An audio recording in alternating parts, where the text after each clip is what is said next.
उजाले उनकी यादों की।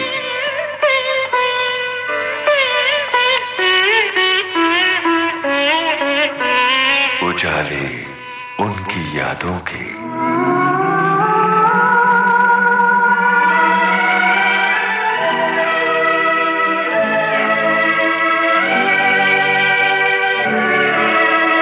उजाले उनकी यादों के, जिनकी पहली ही फिल्म ने यह संदेश दे दिया था कि समाज के लिए बहुत जरूरी है अंकुश। हर तरफ जुल्म है, बेबसी है, सहमा सहमा सहर आदमी है, पाप का बोझ बढ़ता ही जाए, जाने कैसे ये धरती थमी है, बोझ ममता से तू ये उठा ले, तेरी रचना का ही अंत होना।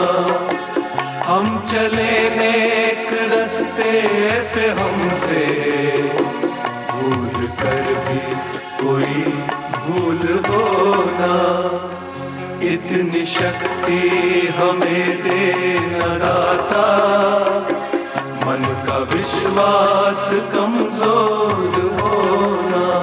पूरे आत्मविश्वास और लंबे संघर्ष के बाद राइटर, डायरेक्टर, प्रोड्यूसर और एडिटर एन चंद्रा ने फिल्म अंकुश से शुरू किया अपना सफर और बढ़ाया दर्शकों की तरफ दोस्ती का हाथ। हमसे तुम दोस्ती कर लो, ये हंसी गलती कर लो। कैसे न करते दर्शक एन चंद्रा से दोस्ती, वो तो इंतजार ही कर रहे थे।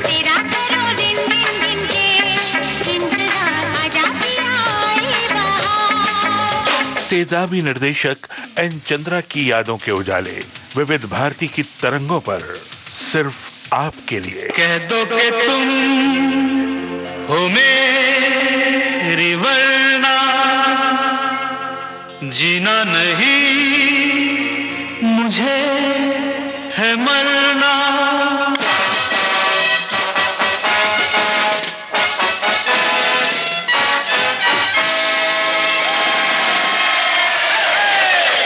उजाले उनकी यादों के इस कार्यक्रम में निर्माता, निर्देशक, फिल्म संपादक और लेखक एन चंद्रा अपनी यादों के उजाले बांट रहे हैं। आपसे बातचीत की है अमरकांत दुबे ने।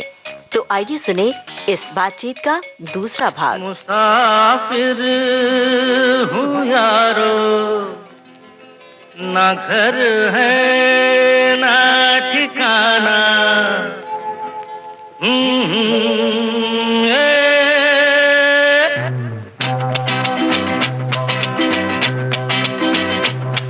मुसाफिर हूँ यारो, ना घर है ना ठिकाना, मुझे चलते जाना है, बस चलते जाना।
चलते जाना।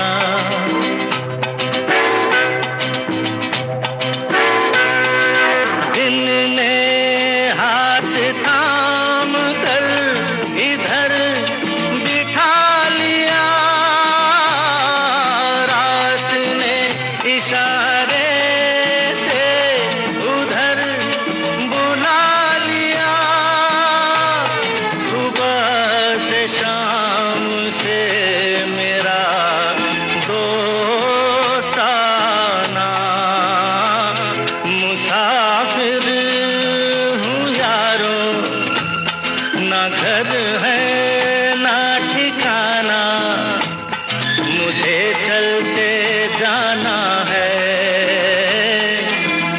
बस चलते जाना। मुसाफिर हूँ यारो, ना घर है ना ठिकाना, मुझे चलते जाना है, बस चलते जाना। अब ये जो परिचय वाली बात है चंद्रा साहब, हम यहीं से इस बात को फिर से शुरू करेंगे। अब जब हम यादों में घूम ही रहे हैं तो थोड़ा सा हम फ्लैशबैक में चलते हैं, आपकी यादों के फ्लैशबैक में चलते हैं, और मैं वहां पर आपको ले जाता हूं जहां आपने अपनी बातों के दौरान कहा था कि हमारी माँ चाहे कर्जा लेके ही क्यों ना ले जाए, लेकिन हमें साल में 2 बार छोटी छुट्टी और बड़ी छुट्टी में हम तीनों को ले जाती। अब यहाँ 2-3 सवाल मेरे हैं। एक तो छोटी छुट्टी और बड़ी छुट्टी बताइए क्या है। दूसरा मुझे बताइए कि आप तीनों, आप अपने भाई बहनों के बारे में बताइए, और फिर ये भी बताइए आपने जब ये शुरुआत की थी, उम्र क्या थी आपकी जब आपको पिताजी ले गए थे फिल्म सेंटर में। ये कुछ बातें छूट गई, इसलिए मैं आपको फ्लैशबैक में ले जा रहा हूं। अब चूंकि हम फिल्मों से जुड़ी बातें कर रहे हैं तो हम उस टेक्निक पे भी अपना इस्तेमाल करेंगे, हम भी फ्लैशबैक में जाएंगे, फिर फ्लैशबैक ओवर होगा, फिर हम वापस रिज्यूम करेंगे। तो हम चलते हैं आपके वर्ली नाके पे जहां आप अपने भाई बहनों के साथ खेल रहे हैं। एक्चुअली मैं उस वक्त, मैंने बताया ना कि जैसे 16 साल पे लोग एसएससी होते थे, तो मैं एसएससी 16 साल पे हुआ था। तो और 1 साल मेरा मैंने कॉलेज किया, और वो साइंस में मैं मतलब अटेंडेंस मेरी पूरी नहीं हुई, तो मैंने छोड़ दिया। तो उस वक्त मैं जब ज्वाइन हुआ, ये 17 साल का था मैं। बहुत छोटी उम्र थी। बहुत, हाँ, मतलब नाबालिग ही बोलते हैं, क्योंकि 18 साल पे आदमी बालिग हो जाता है। जो आजकल तो, पहले तो वोटिंग राइट तब भी नहीं मिलता था, शायद 22 साल पे मिलता था, 21 साल। आप सबसे बड़े थे? नहीं, मैं सबसे छोटा। अच्छा, तो बड़े भाई बहन? मेरा बड़ा भाई जो है वो जेवियर्स कॉलेज में पढ़ता था। ओहो, मतलब पढ़ने में बहुत तेज था वो, और हिस्ट्री में बाद में उसने एमए किया। और मेरी बहन थी, वो बम्बई के again another very big college, Ruia college, उसमें थी, और वो बाद में उसने सोशल साइंसेस में वगैरह किया, और दोनों ने बाद में स्टूडेंट मूवमेंट में काम किया, जुड़ गए उसमें। उस वक्त एक 1968 के आसपास महाराष्ट्र में एक अच्छी वो चली थी, एक हवा बोलते हैं ना, सब स्टूडेंट्स यूनियंस खड़ी होने लग गई थी, तो उसमें एक स्टूडेंट यूनियन थी, तो ये उसके फाउंडर मेंबर थे। अच्छा, ये दोनों। तो बाज वक्त ये सारे मतलब जो यूथ जिनको कुछ करना था, जिनको कुछ एक्टिविस्ट, उनको उस पॉलिटिक्स में नहीं आना था, जो बैलेट पेपर वाली पॉलिटिक्स में, समाज को बदलने के लिए कुछ करना था, गांव में जाकर के खेतियों के बीच में काम करना। तो वो सारे भारित लड़के जो हैं वो हमारे यहाँ वर्ली नाके पे आते थे। हमारा कमरा था, लेकिन आगे जो इसको बोलते हैं ना आंगन जैसा होता है, तो वहाँ ये लोग रात रात को आके बैठते थे और मार्क्स की बात करते थे, लेनिन की बात करते थे, और क्रांति की बात करते थे, जयप्रकाश नारायण की बात करते थे, और मैं भी वहां पर बैठ के सुनता था। तो मैं उसमें एक्टिवली पार्टिसिपेंट नहीं था, लेकिन मेरी बाद में उसकी वजह से मेरी फिल्मों में विचारधारा जो दिखती है ना, वो इसकी वजह से। हम जैसा इंसान वो बनकर धरती पे तो आए, अरे अपना मापक इस दुनिया में जी कर तो दिखलाए। हंसते हंसते आंसू पीले, रोके तो मुस्काए, अरे दावा है जो दिन में उसको तारे नजर न आए। तो पर्दे में रहने वाले ओ पर्दे में रहने वाले, खुल जाए तेरी नकाब। ऊपर वाला क्या मांगेगा हमसे कोई जवाब, भारी पड़ेगा कहना सुनना हमसे, अरे जनाब। जवाब तो हम मांगेंगे, हिसाब तो हम मांगेंगे, जवाब तो हम मांगेंगे, हिसाब तो हम मांगेंगे। लेकिन उस समय कहीं आपको ये नहीं लगा कि मेरे भाई बहन जो हैं, मेरे से बड़े भाई बहन हैं, वो पढ़ाई में इस तरह से आगे जा रहे हैं और मैं पढ़ाई नहीं कर पा रहा हूँ, या तो कहीं आपके अंदर वो हीन भावना, या आपकी उस पढ़ाई न करने की वजह से दूसरों ने कभी आपको ये एहसास दिलाया हो, ऐसा कुछ नहीं हुआ? You are a mind reader. नहीं ऐसा नहीं। क्योंकि बाद में जब मैं गुलजार साहब के यहाँ लगा जी, क्लैपर बॉय बना और फिर वहां पर काम करना शुरू किया। अगले साल मैंने उसी रूपारेल कॉलेज में मॉर्निंग कॉलेज में दाखिला लिया। ये कहीं ना आर्ट्स कहीं में, एहसास आर्ट्स आपको में। होता था। आर्ट्स में, क्योंकि मुझे वही था कि यार मेरे भाई बहन इतने पढ़ाई कर रहे हैं और मैं तो बिल्कुल एसोसिएट बन के रह जाऊंगा, तो मुझे नहीं मंजूर था वो। हाँ, मैं नौकरी लग गई थी मेरे को करियर मिल गया था। हाँ। अब मुझे पढ़ाई लिखा के करके कुछ होने वाला जरूरत नहीं था। थी, लेकिन हाँ, लेकिन एक कुछ अपना एक वजूद होता है ना। हाँ। एक इंसान किसी वजह से बनता है। मैंने क्यों किया मुझे भी नहीं मालूम है। जी, और मैं जो है सुबह 6:45 का मेरा पहला क्लास होता था दादर में, जी। रूपारेल कॉलेज में। वर्ली से आता था वहां पे। हाँ। और 9:30 9:45 बजे लास्ट क्लास खत्म होती थी, वहां से बस पकड़ के पाली हिल जाता था। हो। ये मेरा कहाँ रूटीन पाली था। इतना दूर, हाँ। दादर से। दादर से। तो उसमें लिटरेचर में मैंने ग्रेजुएशन किया, वो भी ऑनर्स। वाह वाह वाह। देखिए, ये एक संस्कारों की और आपके माहौल की बात होती है। आप उस माहौल में पले बढ़े हैं जी। जहाँ शिक्षा और संस्कार कूट कूट के थे, जी, भरे हुए जी, थे, बिल्कुल। और आप उससे बच नहीं सकते थे। भले आप थोड़े दिन के लिए निकले, लेकिन खींच लिया उन संस्कारों ने, उस शिक्षा ने आपको वापस खींच लिया, और वो कहीं ना कहीं आपकी फिल्मों में ऐड हुआ। हाँ, बिल्कुल बिल्कुल। मेरी फिल्में पूरी इसी की वजह से आई। मेरे मदर के हमें ट्रैवलिंग के जो उसने जो एक्सपोजर दिया उसकी वजह से है।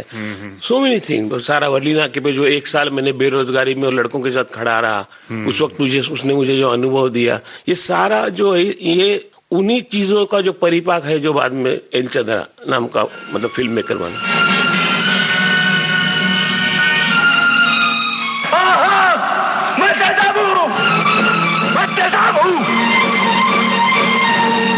मैं कबूल करता हूं कि मैं तेजाब हूं, मगर मैं पूछना चाहूंगा कि कहां से आए हैं तेजाब? मैं आपसे, मिस्टर पब्लिक प्रोसिक्यूटर से, यहां बैठे एक एक आदमी से, सबसे पूछना चाहूंगा कि कहां से आए हैं तेजाब? आपने अपनी डेट ऑफ बर्थ नहीं बताई।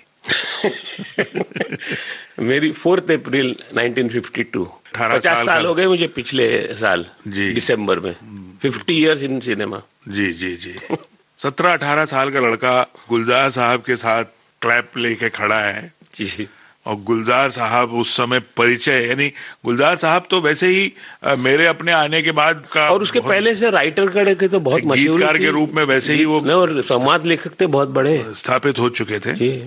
और यहाँ जब हम परिचय की बात करते हैं और जब हम एन चंद्रा की फिल्मों की बात करते हैं तो बड़ा कंट्रास्ट सा लगता है। जी जी। बिल्कुल अलग लगता है कि आपने एक असिस्टेंट के रूप में परिचय फिल्म से शुरुआत की, और फिर अगर वहां से देखें गुलजार साहब की फिल्मों की जर्नी अगर देखें तो मेरे अपने जैसी फिल्म रिपीट बहुत बाद में हुई, माचिस आई, लेकिन उनकी वो फिल्में नहीं थी जो कि आपने बनाई, वैसी नहीं थी। तो उस पर हम बात जरूर करेंगे, लेकिन अभी इसी बात को आगे बढ़ाते हैं कि यहाँ से वो क्लैपर से आगे आप बढ़े कैसे? फिर गुलजार साहब ने ही वहां आपको प्रमोट किया या किसी और के साथ आप चले गए?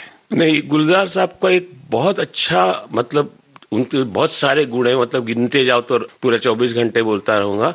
लेकिन एक था कि वो हमेशा ना एक ऊपर का असिस्टेंट चला जाता था ना कोई डायरेक्टर बनने, तो वो सारों को प्रमोट कर देते थे। वो ये नहीं कि उसकी जगह दूसरा ले आएंगे। तो जैसे पुष्पराज जी, मैंने ज्वाइन किया था, पुष्पराज करके उनके चीफ असिस्टेंट थे, लेकिन उसी वक्त मैं गया और मुझे लगता है 1 साल में पुष्पराज जी को जो है कई बार बाहर फिल्म मिल गई थी, पुष्पराज जी ने छोड़ दिया।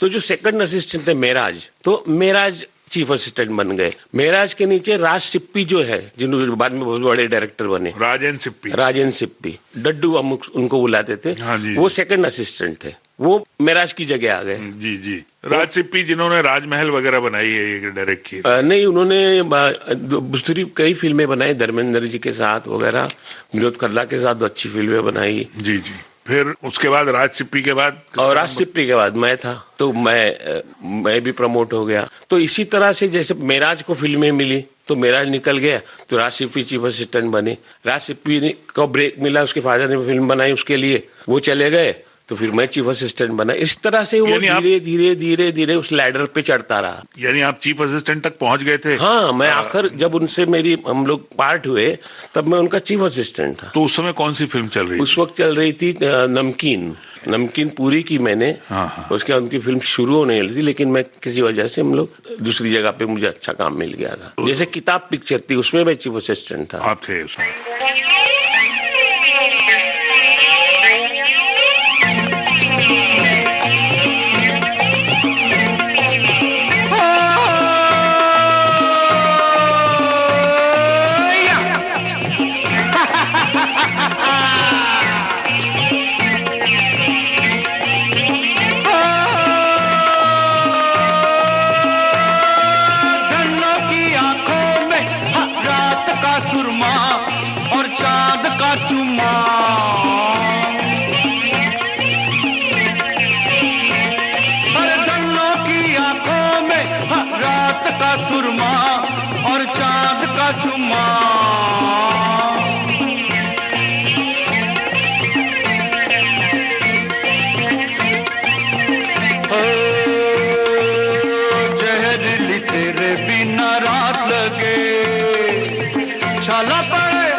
छाला पड़े आग जैसे चांद पे जो हाथ लगे।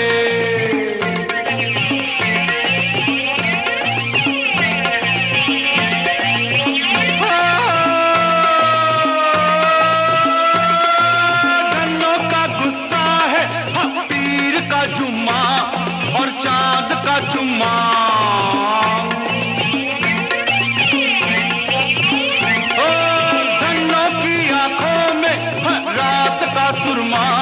और चांद का चुम्मा।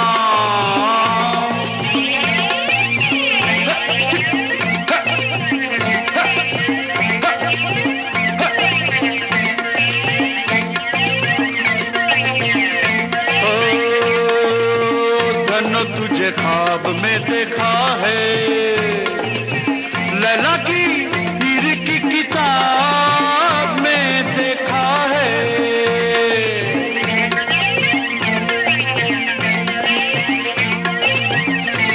तुझे ख्वाब में देखा है, हाय लैला की हीर की किताब में देखा है।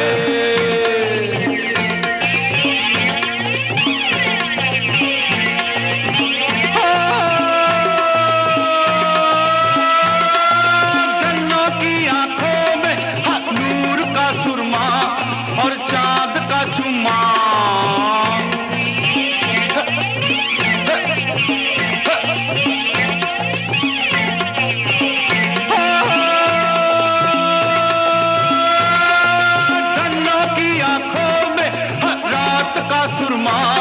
और चांद का चुम्मा।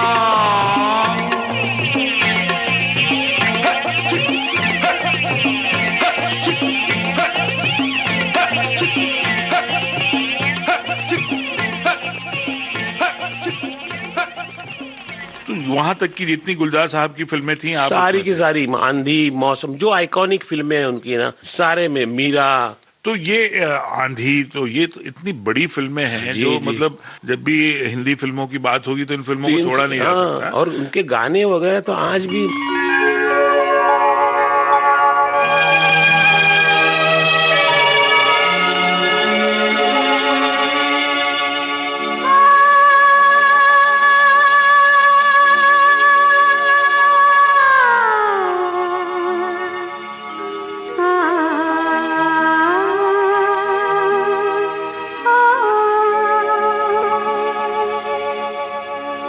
इस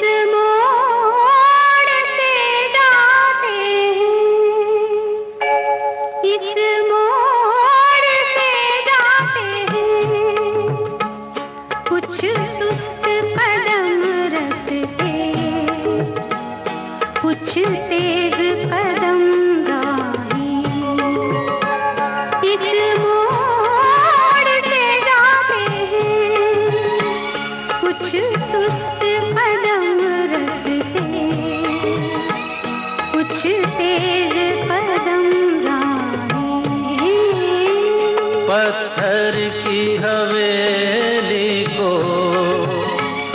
शीशे के घरों में तिनकों के नशे मन तक इस मोड़ से जाते हैं। इस मोड़ से जाते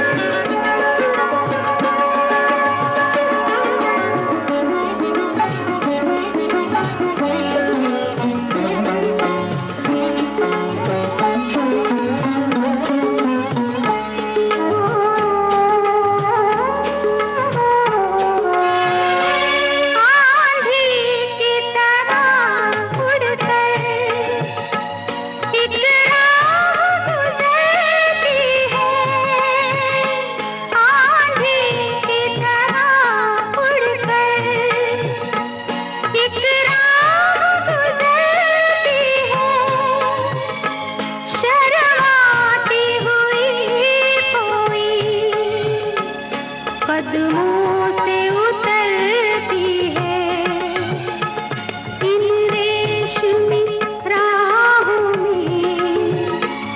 एक राह तो वो होगी तुम तक जो पहुंचती है, इस मोड़ से जाती है, इस मोड़ से जाते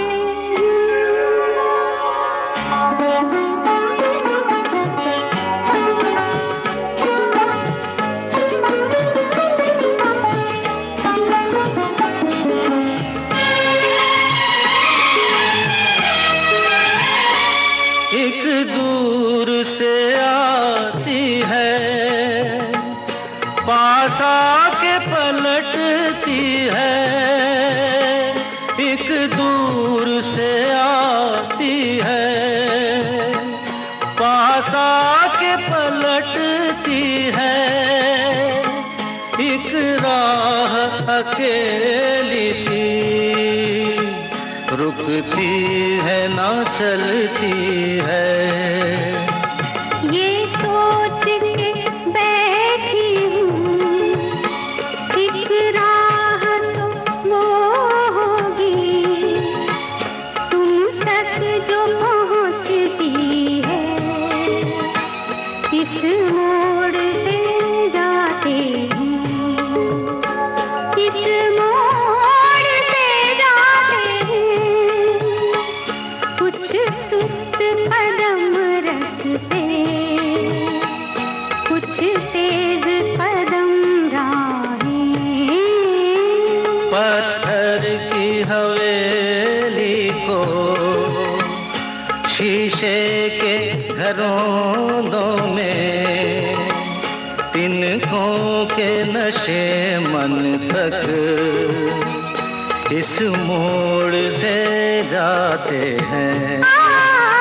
इस मोड़ से जाते हैं। तो वहाँ उन फिल्मों के दौरान कुछ ऐसे किस्से, चाहे वो संजीव कुमार के साथ हों, शर्मिला टैगोर के साथ हों, या सुचित्रा सेन जो इतनी बड़ी कलाकार रही हैं, उनके साथ कोई वाकया ऐसा जो आपको लगता है कि आपकी यादों के गलियारे में कहीं पड़ा है, अब आज उसको थोड़ा सा कुरेद दिया जाए तो? मैं एक किस्सा बताता हूँ क्योंकि हमसे जुड़ा हुआ है वो। बिल्कुल। तो वो ना मौसम फिल्म में वो संजीव कुमार जो है वो उस लड़की को जो उसकी जो उन्हीं की लड़की है, उन्हीं की लड़की है, लेकिन अब और उसे पता चल जाता है कि ये वही है जिसको मेरी बिलोड को छोड़ के चला गया था। जी जी जी, ये उसी की लड़की है और ये मेरी लड़की होगी। तो उसको लेके आता है कि तुमको चलो मैं रेंट करता हूँ, लेकिन मेरे बंगले पे रहना पड़ेगा। उसको क्या पैसे मिल रहे हैं, गश्ती है वो, आके रहती है वगैरह। तो उसमें एक गाना गाती है वहां पे जी, गाना गाती है और उसके बाद फिर बाथरूम में सीन था और गुलजार साहब खुद गाना शूट करते थे, इस तरह का जो होता था। गाना वो ना पूरा शूट हो गया और बाद में ये पता चला कि उसके उंगली में ना एक मूंगे की अंगूठी कंटिन्यूटी की थी, वो पूरे गाने में नहीं थी। तो वहीं कंटिन्यूटी ब्रेक हो गई। हालांकि इतनी बड़ी अंगूठी और इतना बड़ा शर्मिला टैगोर का चेहरा है तो, लेकिन वो ही वॉज वेरी पर्टिकुलर। और वो इतना गुस्सा हो गए, उनको जब पता चला उन्होंने ऐसे ही ना फाइल फेंक दी। सारे लोग फ्लोर से बाहर चले गए, लंच ब्रेक हो गया। हमें समझ नहीं आ रहा है क्या होने वाला है। अभी डड्डू भी परेशान, मैं भी परेशान। उस समय कंटिन्यूटी कौन देखता था? राज सिप्पी। आप बच गए थे। नहीं, बचा कोई नहीं। It's a collective responsibility. आप ये नहीं बोल सकते थे कि वो देख रहे थे, अगर उसने नहीं देखा तो आपको भी ध्यान देना चाहिए ना। और बेसिकली चीफ असिस्टेंट वो था, तो रिस्पॉन्सिबिलिटी उसकी थी कि भाई नीचे वाला अगर काम कर रहा है कि नहीं ठीक कर रहा है वगैरह। So we couldn't shirk our responsibility के ये वो देख रहा है, वो देख रहा है। जाहिर सी बात है, चीफ असिस्टेंट को सब कुछ देखना ही है। तो और फिर उसके बाद लंच के बाद भी शायद मुझे लगता है आधा पौना 1 घंटा गया। फिर आया प्रोडक्शन वाला, बोला तुम लोग अंदर बुलाया। उनका गुस्सा शांत हुआ था। उन्होंने बोला ऐसा है, वो अगला सीन है ना, वो वॉशरूम में, वो मतलब बाथरूम में अपना मुंह धो रही है कुछ भी, तो उसमें वो हरी भाई आते हैं और उनको बोलते हैं कि तुम्हारी अंगूठी तुम वहां भूल गए थे, लो एक डालना है। वो शाट डाला उन्होंने। हाँ, ये देखिए, ये समझदारी होती है। तो ये सारी लर्निंग की चीजें होती है ना, किस चीज को कितना इंपॉर्टेंस देना होता है, कितनी बारीकी होती है। आप ये नहीं बोल सकते कि कौन किसने देखना है। हर एक डायरेक्टर में अपना एक वो होता है कि मुझे परफेक्ट चाहिए, मुझे कंटिन्यूटी परफेक्ट चाहिए।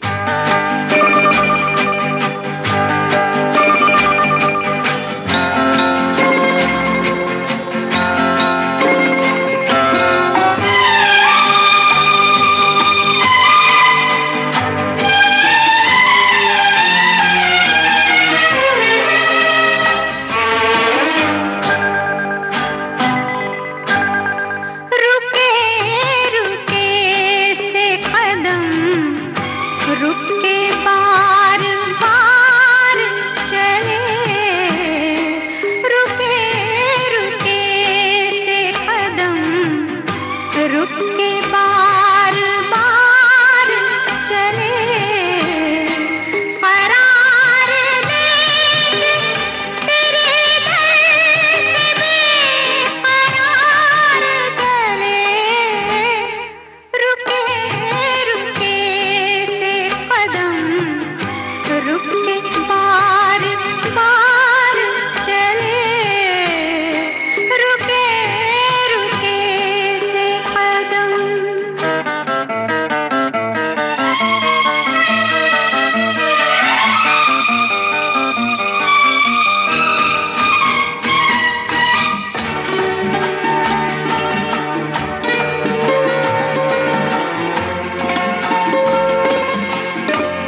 देखिए यहाँ ये जो आपने बात बताई है जी जो हमारे जितने श्रोता इस समय सुन रहे हैं उनके लिए मैं ये बात कह रहा हूँ जी कि उन्होंने जो ये फिल्म देखी तो उनको तो लगेगा कि ये सीन है, ये फिल्म की डिमांड थी, इसलिए ये दिखाया गया है। लेकिन आज उनको पता चलेगा कि एक गलती को सुधारने के लिए ये सीन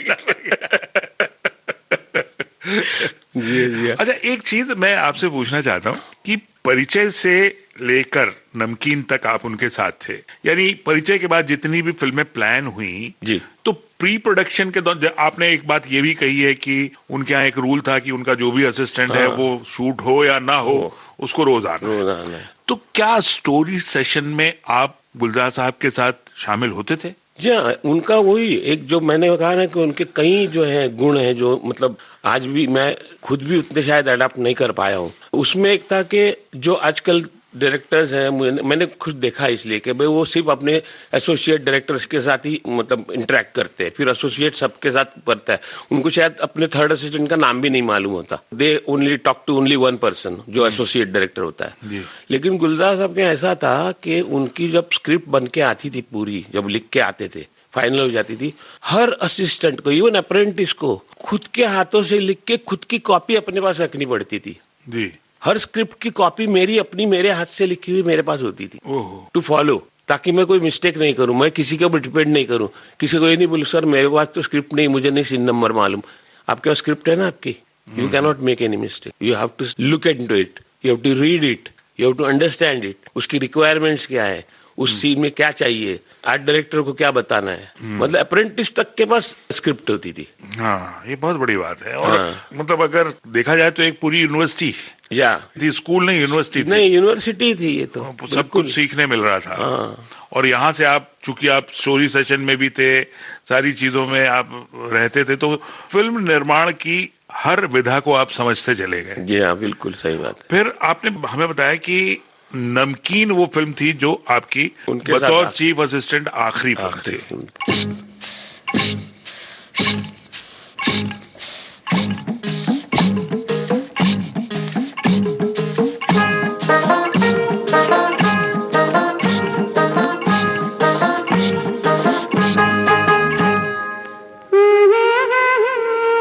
बांके चली झांकी चली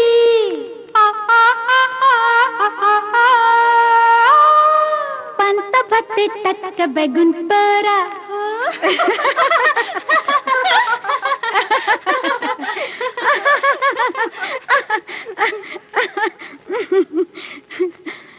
आकी चली बाकी चली चौरंगी में झांकी चली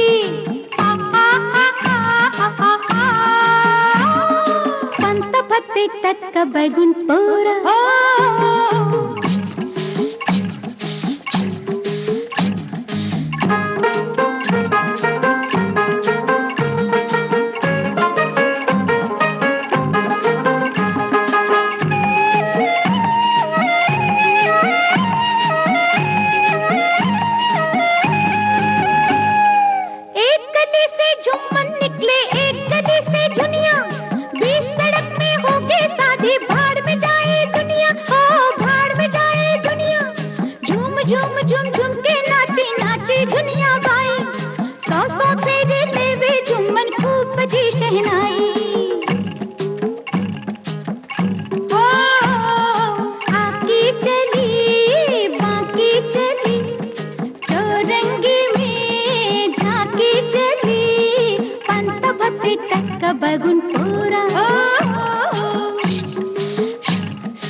शिकारी, निमकी दावे कत्था चूना मिट्ठू पान सुपारी। आकी चली बाकी चली, चौरंगी में झांकी चली, पंत बते खट बगुन पूरा। फिर नमकीन से मीठे की तरफ कहाँ पहुंचे आप?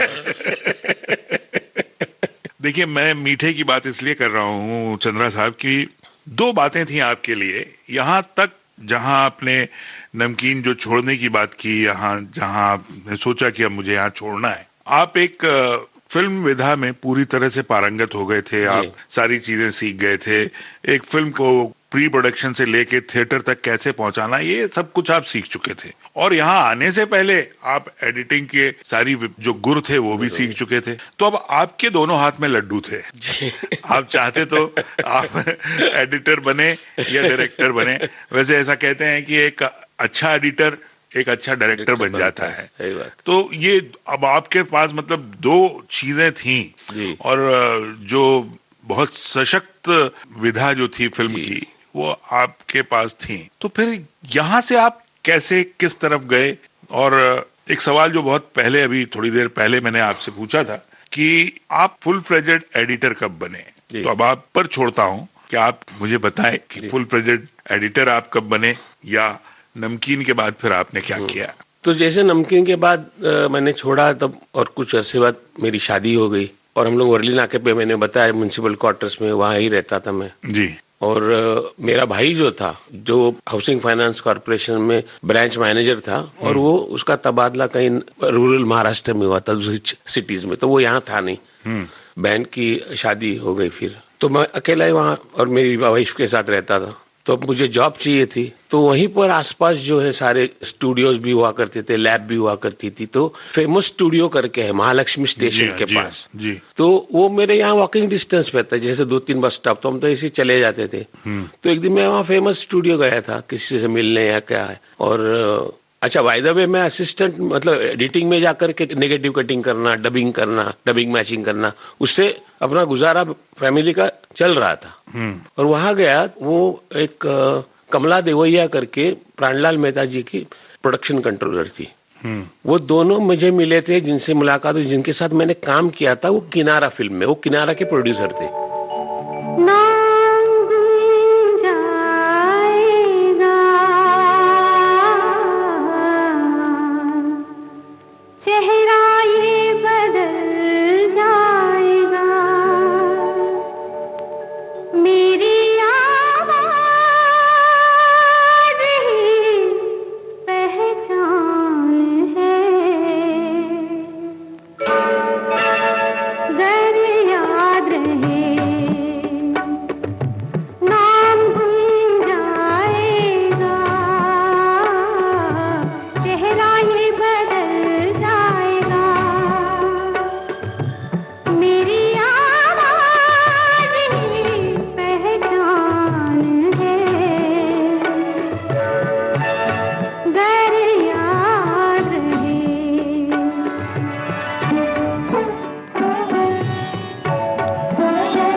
भी रात का चिराग फिर मिले कहीं मेरी आवाज ही पहचान है गर याद रहे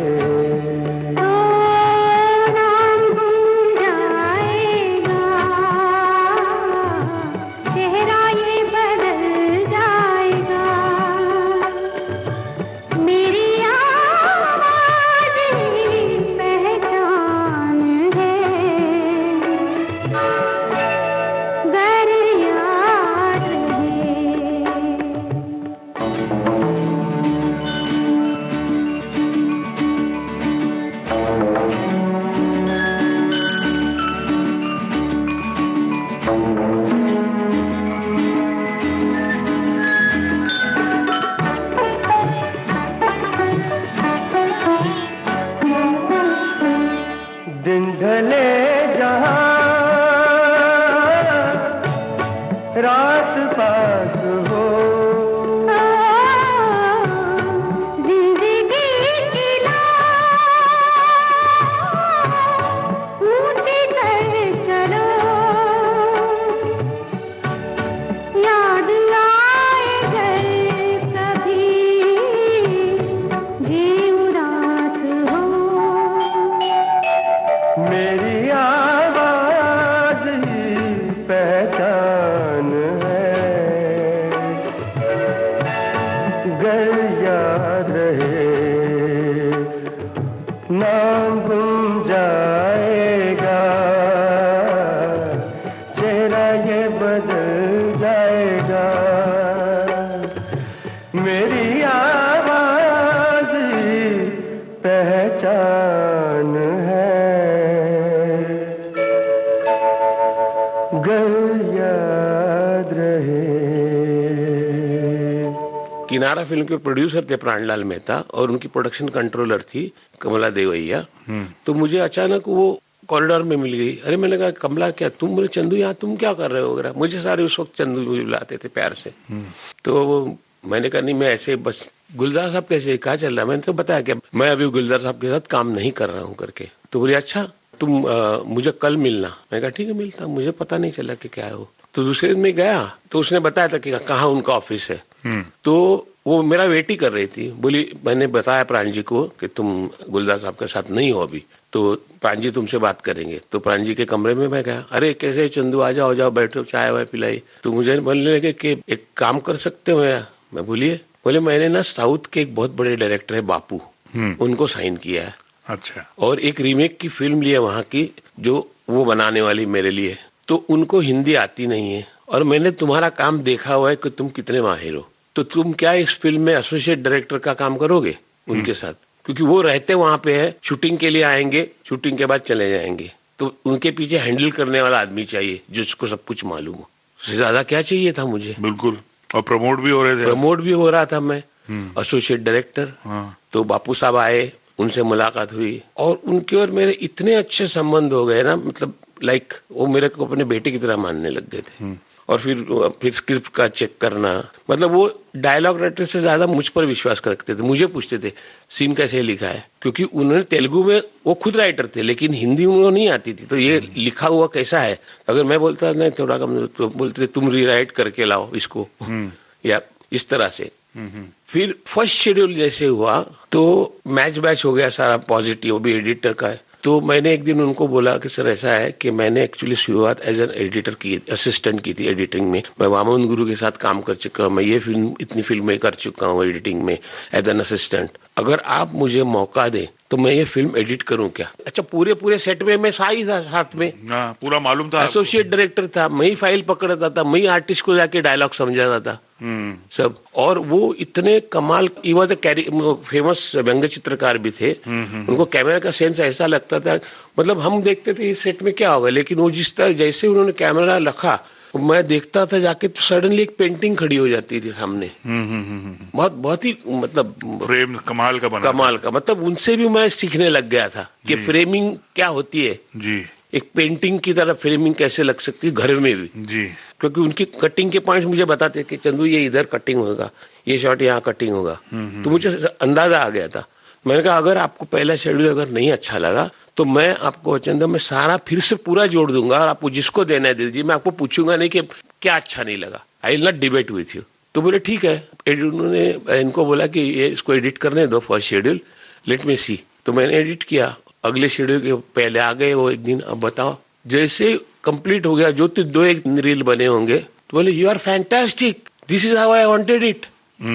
और मैं एडिटर भी बन गया यहाँ, इसीलिए मैंने कहा था दोनों हाथों में लड्डू थे। तो उस फिल्म में अगर आप देखेंगे तो फिल्म का नाम क्या था? बेजुबान। बेजुबान। शशि कपूर, रीना रॉय, नसीरुद्दीन शाह। वो जिसमें नसीरुद्दीन शाह का विलन फोटोग्राफर रहता है, वो कहता है स्टिल फोटोग्राफर रहता है, विलन का रोल किया था। पथरा क्यों गई, ऐसा कुछ उसका वो सारे याद आ गया मुझे, मैंने देखी है वो फिल्म। जी हाँ। तो उसमें आप एसोसिएट भी थे, रीना रॉय को ब्लैकमेल करता है, जी हाँ मालूम है, लेकर राज किरण भी थे उसमें। राज किरण। तो उसमें आप एसोसिएट भी थे और एडिटर भी थे। एसोसिएट डायरेक्टर भी और एडिटर भी।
पल हंसना कल रोना है, हर एक जीवन है एक कहानी, पर ये सच्चाई सबने न जानी।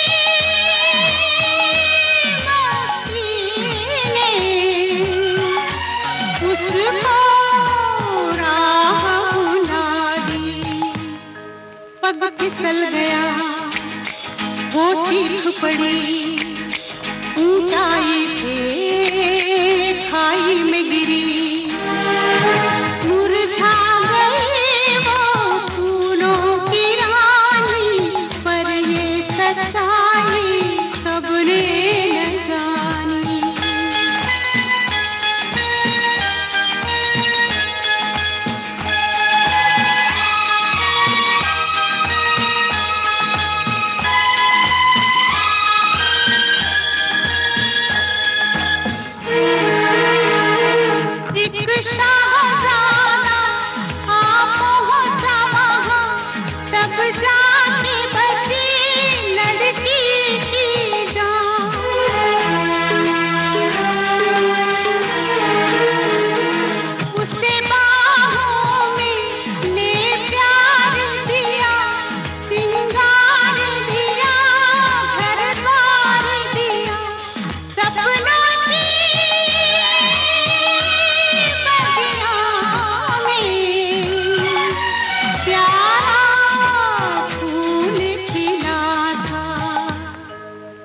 पल भर में बदली छाई, बरखा बिजुली आंधी लाई, पल पल दुआएं मांगे दीवानी, पर ये सच्चाई सबने न जानी।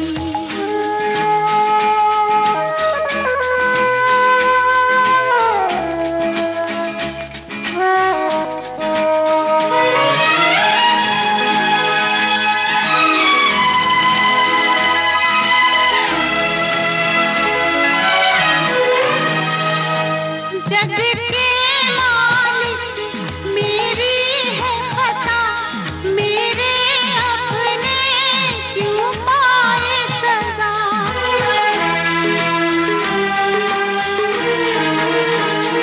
मेरे राम से मैं कहूँ कैसे बता, झूठा हूँ मैं सबरी का, मुझको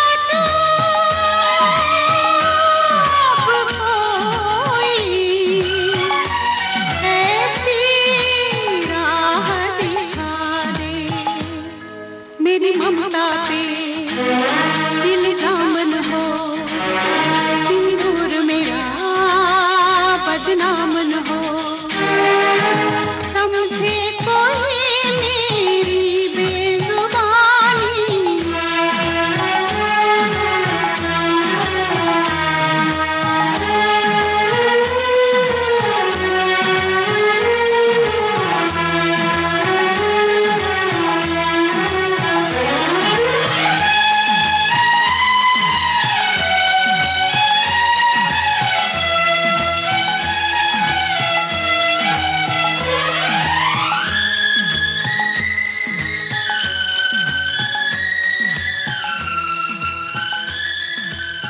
अब आपके सामने तो बहुत एकदम जो मैदान था वो इस तरह से था कि छक्का कहाँ मारे ये बहुत आसान था आपके लिए।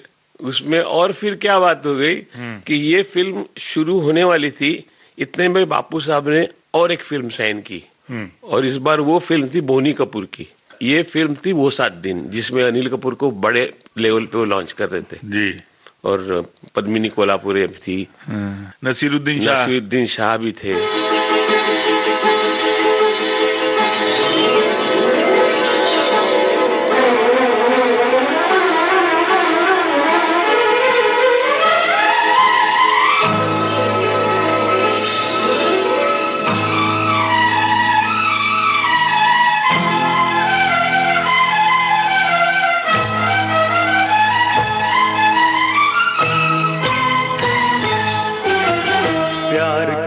नहीं जाता हो जाता है, प्यार किया नहीं जाता हो जाता है, दिल दिया नहीं जाता हो जाता है, प्यार किया नहीं जाता हो जाता है।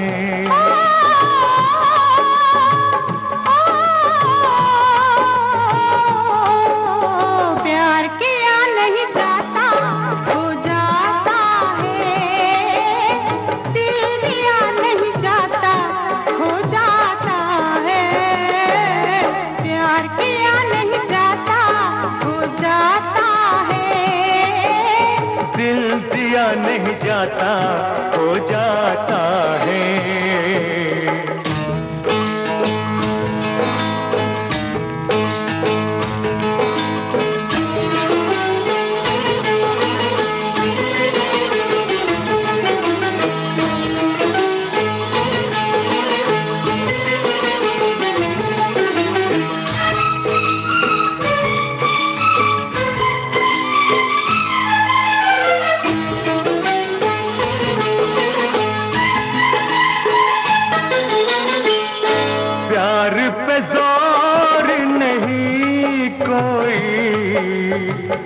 नींद हजारों ने खोई, प्यार पे जोर नहीं कोई,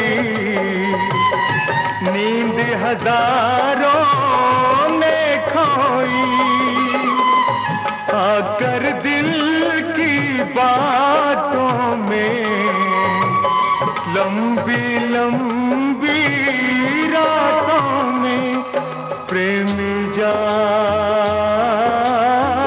हमसे रहते हैं, इसीलिए तो कहते हैं कि प्यार किया नहीं जाता, हो जाता है। दिल दिया नहीं जाता, हो जाता है। प्यार किया नहीं जाता, हो जाता है। दिल दिया नहीं जाता, हो जाता है। उजाले उनकी यादों के इस कार्यक्रम में अपनी यादों के उजाले बांट रहे थे निर्माता, निर्देशक, फिल्म संपादक और लेखक एन चंद्रा। एन चंद्रा से बातचीत की अमरकांत दुबे ने। आज आप सुन रहे थे इस बातचीत का दूसरा भाग। चलने से पहले आपको बता दें, इस कार्यक्रम में तकनीकी सहयोग HR पाटले का, संयोजन तेजश्री शेट्टे का, प्रस्तुति सहयोग आकांक्षा सिंह। विविध भारती की ओर से इस कार्यक्रम की प्रस्तुतकर्ता अनुश्री पाठक। उजाले उनकी यादों की।